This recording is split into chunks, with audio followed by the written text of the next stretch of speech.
Hello and welcome back to my channel. So today we talk of the fifth house, and it's been a long time. I know a little bit of changes and shifts. So anyway, so fifth house. So fifth house is the house of your intelligence, your overall intelligence, the intelligence that you bring from your past births, from past many births. That is the fifth house. Fifth house is it is the intelligence, it is your children, it is the creativity, it is the thing that you love doing the most, irrespective of the results. You just enjoy doing those things, and it is of your love interest. It is how romantic or how you express your love, the the things that are required by you in a romantic relationship, how you express yourself in a romantic relationship. So that is the fifth house. It's the place of the it's the place where you feel really alive when you're doing something. You're not sitting idle.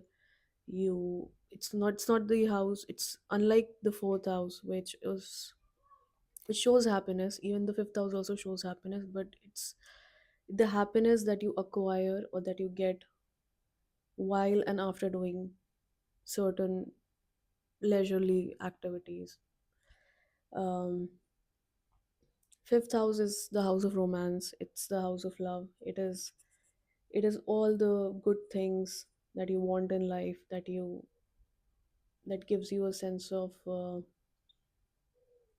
sense of like happiness, a little elusive happiness maybe, but yes, happiness. It is creativity at its finest, highest form of creativity. I think is the fifth house, which is like the third from the third. So even the third house is creativity, but that is the house where the creativity or the spark really begins, where the idea sort of ignites when you pursue it long enough, when you really enjoy it just for the sake of doing something. That becomes then the fifth house. So it is the house of creativity, it is the house of arts, it is all the things that you find beautiful, that you find pleasing to the eyes. um, it is the leisurely activities, it is fine arts, it is arts, it is the paintings that you see and you get mesmerized by it. It could be your hobbies. It could be it's music, it's your creative talents that you're born with, it's the natural incline that one has, feels there's a pull, uh, that the native feels like doing something, or you feel like you have to do this even if that's not your main profession. You still would want to do that at the end of the day, at least 2 3 times a week. Maybe you want to participate in that just for the sake of it. So that is the fifth house. It's a very serene house, I can say, and it's the house which will give you joy.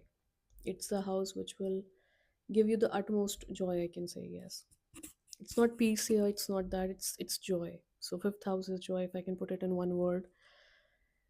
Naturally, in the Kalpurish Kundali, the fifth house is ruled by the sun, uh, Leo sign. So the ruler of the Leo sign is the sun, and it's it's a very bright house. It's not a dim house. It's not a house that you conceal yourself with, or you want to conceal it. It's a house where you want to express yourself freely. Uh, it's the house of enjoyment. So, and where the biggest expression, I think, of a human being is that of the creation. So expression, creation going hand in hand, and the biggest creation that a human being can have is that of a child, of bringing a child into this world. So that is the fifth house. Children is seen, of course, from the fifth house. um, your love interests are seen from the fifth house. Your past life merits is seen from the fifth house as well. And also the if you're into sadhana, or if you're into spiritually, then in the spiritual context, the mantras or the deity that you're most inclined towards can be judged through the fifth house, or can be determined through the fifth house, not judged. And so Any planet falling here will influence your creativity, will influence how you express yourself, will influence your artistic abilities, your inclination towards hoarding art as well. um, Arts, music, anything creative, that's the fifth house. So, like for example, let's say you have a very fiery planet here in the fifth house, so you may be attracted or inclined towards the worship of a Ugra Devi or Devata. Could be Narsimha, could be Kal Bhairav, depending on the planets and the combinations it will form in your horoscope. A feminine planet or a soft planet may be towards a more softer or a more calmer deity. And any transit through the fifth house in your natal chart is going to determine it's going to determine how you're going to express yourself other than your work. It is also going to determine how you're going to receive love and how you shall give love. So yeah, so that is the fifth house. Now, fifth house, any combinations of the fifth house and the seventh house brings in love marriage, a higher possibility of love marriage. And seventh house being the third from the fifth becomes your highest expression of the fifth house. Therefore, how you express yourself when you're with other people, it is determined by the seventh house in effect to the fifth house. And therefore, like, partnerships and marriage is, and it will be like influenced both by the fifth and the seventh house. Fifth house is the first, it's a second dharma trikon. So it is a very, it's a pure house. It's a house where where there are no, I don't think there's no logic here. And it's a house where you do the things that you love, therefore there no logic.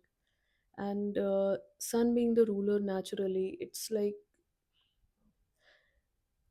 the planet, the sign, the lord wants to shine here somehow.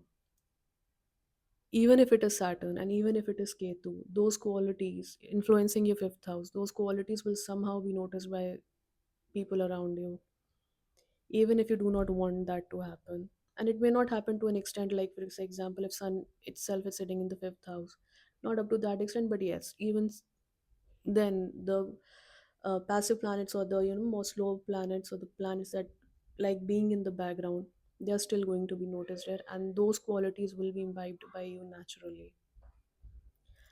um Malefics in the fifth house is fine.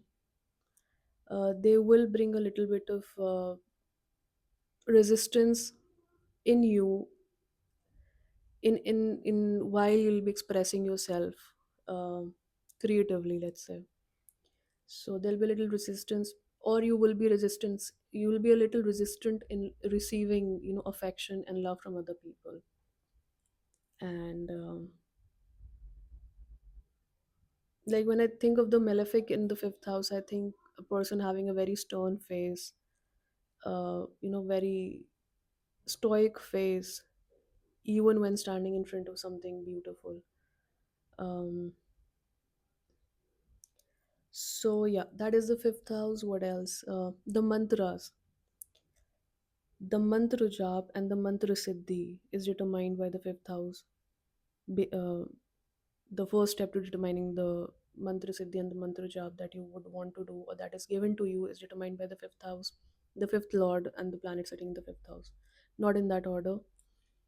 um so yeah, certain planets and certain combinations will give you an inclination towards, again, let's say, the supposed deity, and then the supposed mantras that you would want to do the job. um Fifth house is the wisdom. It is the wisdom which, like, it is the wisdom which becomes wisdom later on. It is the intelligence that you're born with. It is the innate, that that certain inclinations that you have something towards something, could be writing, could be musical interest or something. So that I cannot put that in words, and I cannot put it specifically. I do not have a word for it, and maybe my vocab is really bad, but yeah. So it's that intelligence that you're born with, and you cannot logically bring it.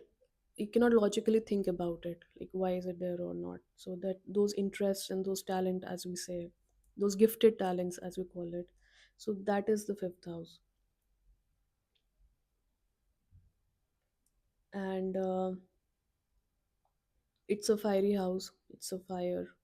So yeah, and fire needs expression. Therefore, the house of expression. Um, yeah. So that's about it.